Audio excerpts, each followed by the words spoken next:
Perkenalkan, nama saya Muhammad Arif Ma'ruf, NIM 2017201013 dari Prodi 1 Ekonomi Syariah A. Di sini saya akan menjelaskan sedikit tentang tugas yang diberikan oleh dosen Pak Nur Wahid STHIMA mengenai tugas resum materi 7 mata kuliah Ulumul Hadis dengan judul Pembagian Hadis ditinjau dari aspek kuantitas rawi dan skema sanad hadis. Untuk lebih jelasnya, silahkan simak slide-slide berikut ini.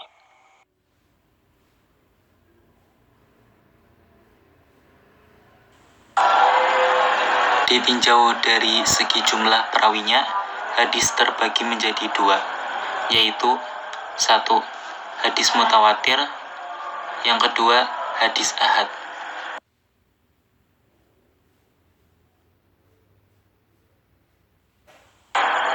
1. Hadis mutawatir. Kata mutawatir berasal dari kata tawataro, ya tawataru, tawaturan, fahuwa mutawatirun, yang secara bahasa merupakan isim fa'il dari at-tawatur, yang berarti berturut-turut. Sedangkan secara istilah, hadis mutawatir adalah hadis yang diriwayatkan oleh orang banyak atau perawi yang menurut adat atau kebiasaan mustahil mereka sepakat untuk berdusta. Menurut Nur al-Din Attar mendefinisikannya, hadis mutawatir adalah sebagai kabar tentang sesuatu yang dapat dijangkau oleh panca indera yang diriwayatkan oleh orang banyak yang jumlahnya tidak memungkinkan mereka untuk bersepakat dalam melakukan dusta, yang diriwayatkan mereka dari orang banyak seperti mereka, dari awal sanad sampai ke akhir sanad. Kriteria hadis mutawatir. Hadis mutawatir dapat kita ketahui melalui beberapa kriteria. Di antaranya adalah 1. Diriwayatkan oleh banyak perawi. Yang kedua, jumlah banyak bilangan perawi tersebut terdapat pada seluruh tingkatan atau tobaqot sanad. Yang ketiga, mustahil menurut adat bahwa mereka dapat sepakat untuk berdusta. Yang keempat, sandaran riwayat mereka adalah panca indera.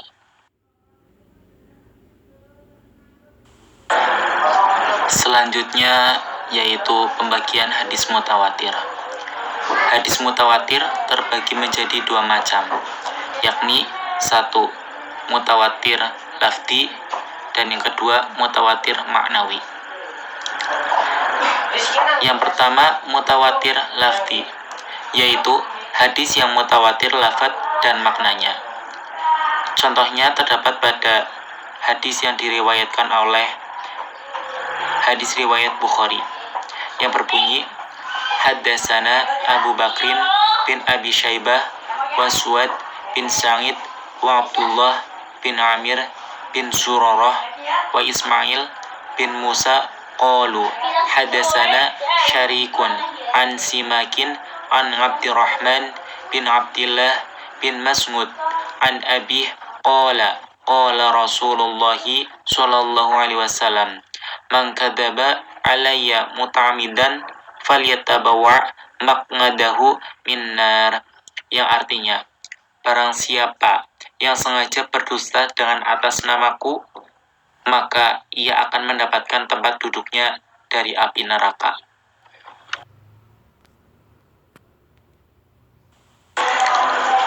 Yang kedua yaitu mutawatir maknawi, yaitu hadis yang mutawatir maknanya saja, tidak pada lafadznya.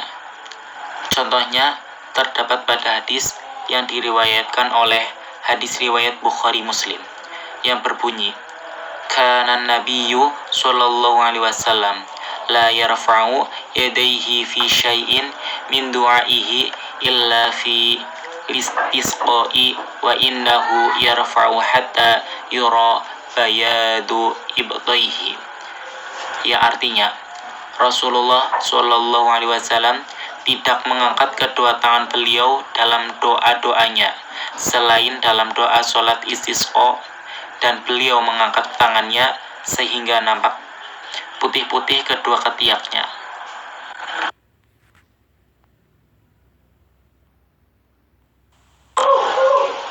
Kita dapat mengetahui sebuah hadis dinamakan sebagai hadis mutawatir melalui buku-buku.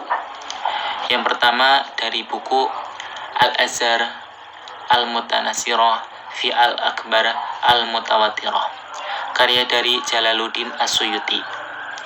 Yang kedua dari buku Qutful Azhar, karya dari Jalaluddin As-Suyuti.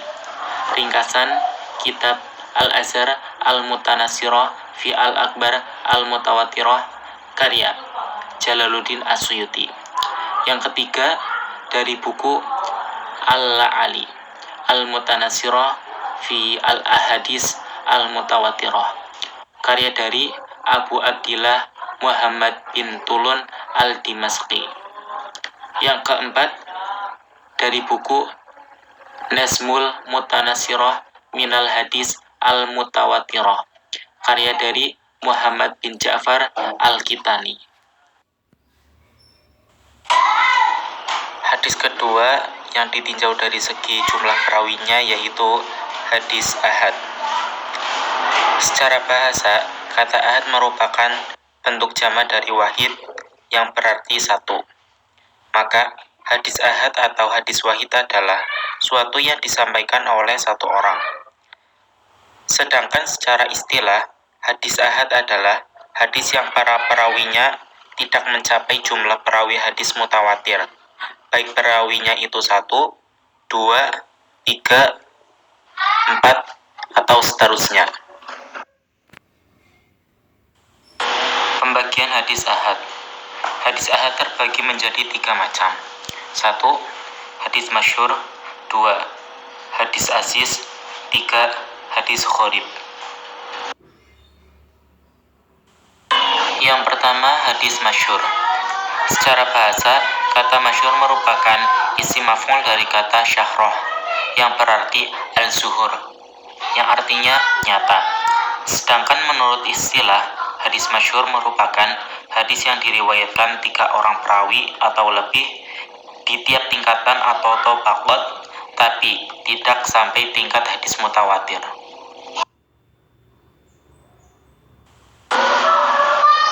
Contoh hadis masyhur dapat kita lihat melalui hadis yang diriwayatkan oleh Bukhari yang berbunyi Bismillahirrahmanirrahim.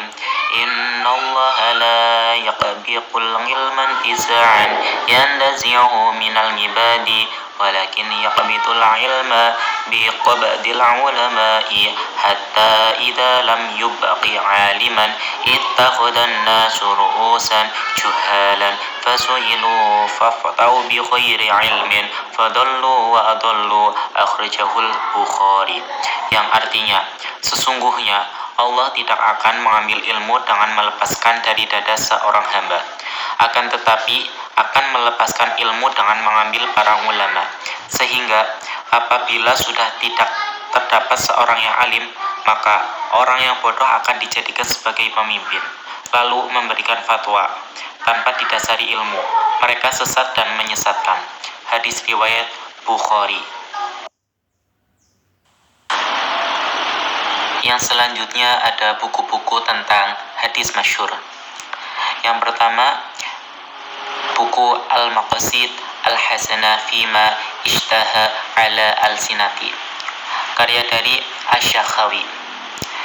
Yang kedua, buku Khashfu Al-Khafa wa Muzail Al-Ilbas Fima Ishtahara Min Al-Hadis Ala Al-Sinati An-Nas, karya Al-Ajluni. Yang ketiga, buku Tamyishu Al-Thayyib Min Khalkhabit Fima Yaduru Ala Al-Sinati An-Nas Min Al-Hadis, karya Ibnu Al-Gaiba Asy-Syaibaini.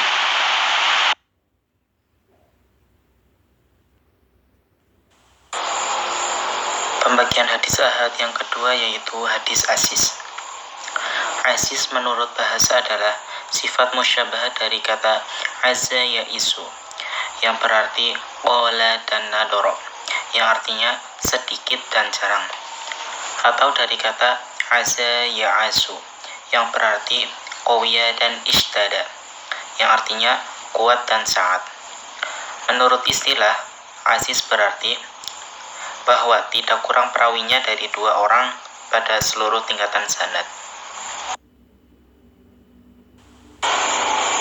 Contoh hadis aziz dapat kita lihat pada hadis yang berbunyi, la yu'minu ahadakum hatta akuna ahaba ilaihi min nafsihi wa walidahu wan nasi ajmain, muttafaqun alaih, yang artinya tidak sempurna iman salah seorang darimu sehingga aku lebih dicintainya daripada ia mencintai dirinya sendiri, orang tuanya, anak-anaknya, dan manusia seluruhnya. Susunan sanad dari hadis di atas yaitu 1. Yang meriwayatkan dari Anas ialah Qatadah dan Abdul Aziz bin Syuhaib.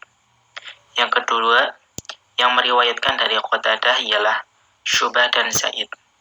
Yang ketiga, yang meriwayatkan dari Abdul Aziz ialah Ismail bin Ilyah dan Abdul Waris. Dan untuk buku-buku tentang hadis aziz untuk saat ini belum ada. Pembagian hadis ahad yang ketiga yaitu hadis gharib. Kata gharib berasal dari kata khoraba yakhrubu khorban fahuwa gharibun, yang secara bahasa berarti sindiran atau al-munfarid, atau dapat diartikan sebagai jauh dari kerabatnya. Sedangkan secara istilah, hadis gharib ialah hadis yang menyendiri seorang perawi dalam periwayatannya. Ulama hadis membagi hadis gharib ke dalam 2 macam, yaitu 1. Gharib mutlak, kedua gharib nisbi. Yang pertama, gharib mutlak. Pengertiannya yaitu hadis yang hanya seorang diri perawi dalam periwayatan sekalipun dalam satu tingkatan sanad.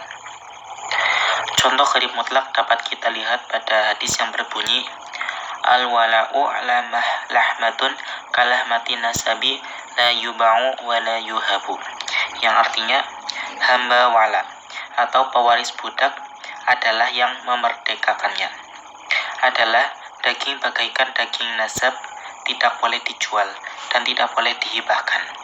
Hadis riwayat Ahmad.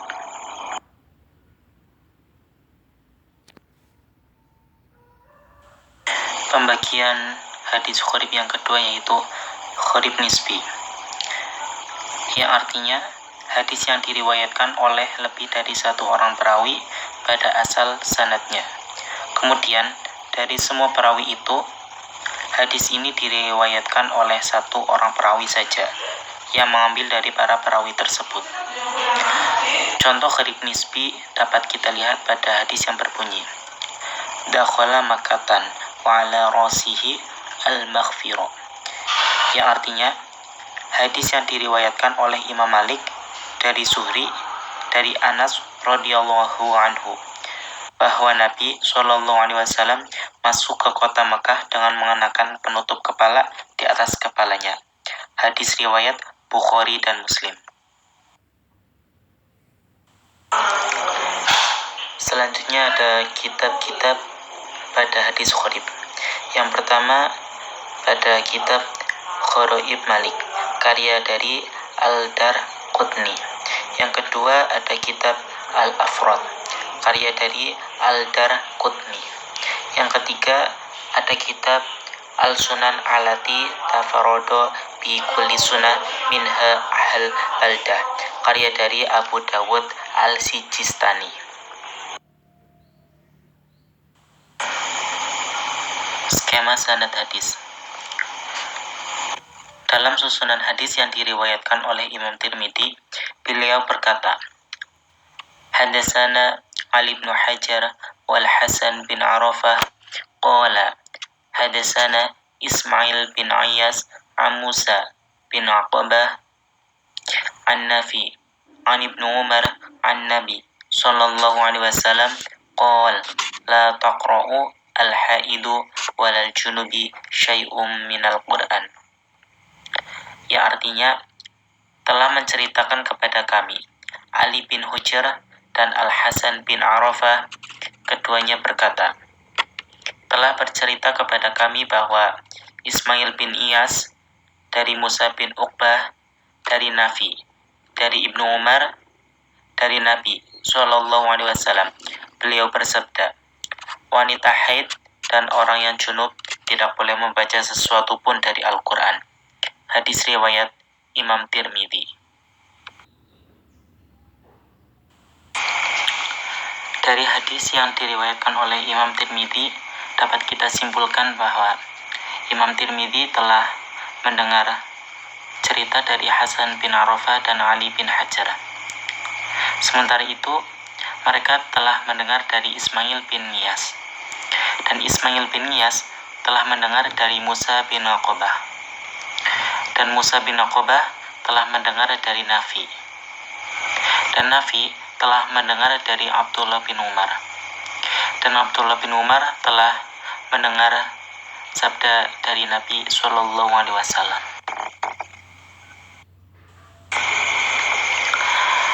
Dan ini adalah beberapa referensi yang saya gunakan untuk mengerjakan tugas mata kuliah Ulumul Hadis dengan judul pembagian hadis ditinjau dari aspek kuantitas rawi dan skema hadis.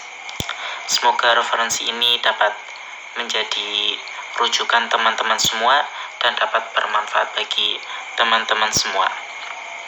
Dan apabila saya menjelaskan materi masih banyak kekurangan, saya mohon maaf dengan sebesar-besarnya. Akhirul kalam, wabillahi taufiq wal hidayah. Wassalamualaikum warahmatullahi wabarakatuh.